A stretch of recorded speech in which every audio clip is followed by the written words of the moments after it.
तपाईहरु स्टुडेन्ट हुन्छ, एब्रोडको लागि एप्लाई गर्ने सोचिरहनु भएको छ, मेडिकल पर्सन हुनुहुन्छ, एब्रोडकै लागि एप्लाई गर्ने, लाइसेन्स रजिस्ट्रेसनको लागि एप्लाई गर्न सोचिरहनु भएको छ र कुन कन्सल्टेन्सीबाट एप्लाई गर्ने भनेर सोच्नु भएको छ भने तपाईहरुलाई बुझ्नै पर्ने कुरा शिक्षा मन्त्रालयबाट मान्यता प्राप्त कन्सल्टेन्सीबाट एप्लाई गर्नु भएको छ कि छैन, फर्स्ट त्यो कुरा बुझ्नु पर्यो।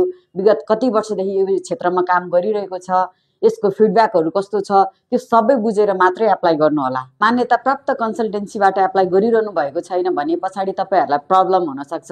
त्यसको लागि तपाईहरुले चाहिँ कुनै कन्सल्टेन्सी जानुभन्दा अगाडि गइसके पछाडी तपाईहरुले बुझ्नुपर्ने कुराहरु हो र तपाईहरुलाई यसरी नै जेन्युन वेबाट एप्लाई गर्ने सोच्नु भएको छ भने हामीलाई पनि सम्झन सक्नुहुनेछ।